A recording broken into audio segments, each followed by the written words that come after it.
Hi everyone. I'd like to talk to you today about falling. Falling, which for most people is amalgamated with crashing. But today I'd like to talk about falling as an opportunity. Falling as a way of strengthening, stretching, and engaging with your environment in a meaningful and safe, harmonious manner. Health-promoting manner. So it no longer is a serious risk, but becomes serious fun. Falling down is, of course, the act of tipping over and losing your balance. You shift your center of gravity beyond your support basis, and you start to accelerate towards the floor. When you do that, then you have an overcurve.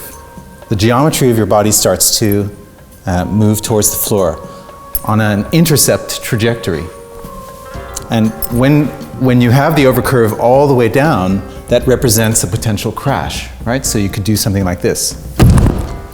When you crash, the impact, of course, the thing that you hear is kinetic energy scattering into the floor, scattering into your hands, creating thermogenesis, and that energy is no longer available for you to do something with it. So instead, what we'd like to do is convert this geometry to this one. And then, once we have done that, we can start to profit from the fall, right? So we can start to transform that potential crash.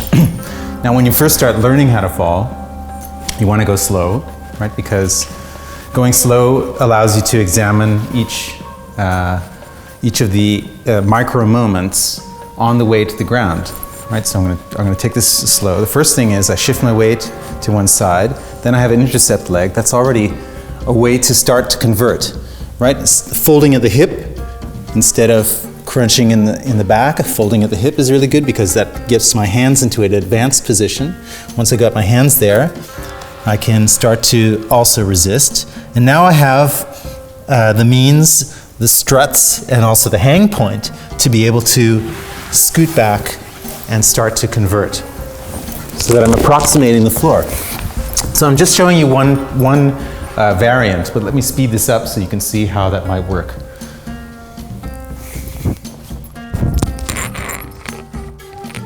Right, and you can imagine that if you were going at a walk, let's say a walk clip pace, lost your balance, then it's maybe a little bit more of an impact, but at least you have the possibility to convert rather than crash.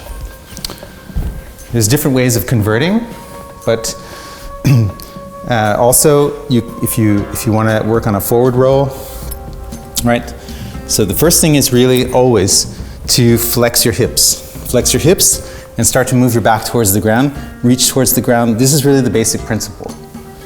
And the other thing is not to work with both sides at the same time. When you work with both sides at the same time, then you'll create a roadblock, make an obstacle. So this is the walking principle. You start to go out, you use one hand, and then the other. And then you create an elongated ramp, right? And so you can convert this way,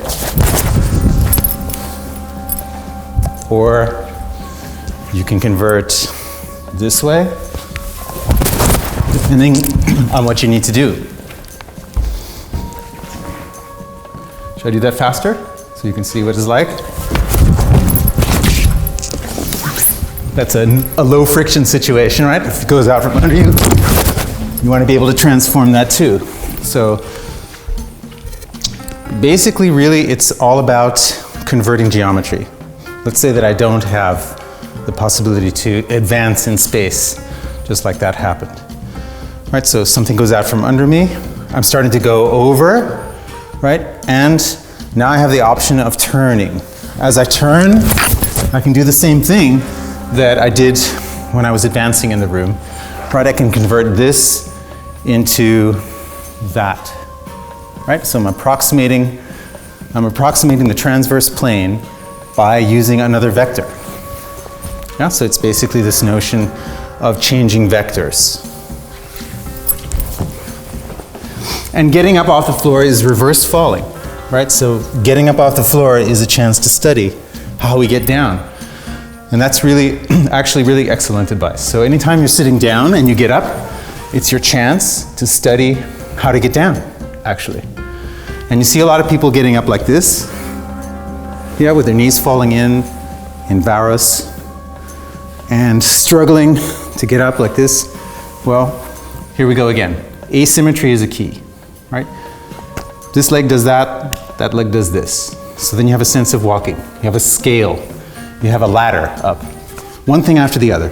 Leg, foot, hand, foot, and walk out of it, right? And you want to be able to walk out of it because you know that when you walk out of it, you've conserved the kinetic energy through an efficient use of your body mass and the Earth's gravitational sphere in order to get going, right? So what you do by doing that is you change a potential crash into opportunity to keep moving,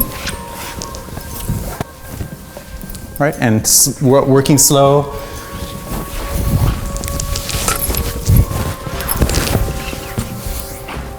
Working slow is really important. Happy falling.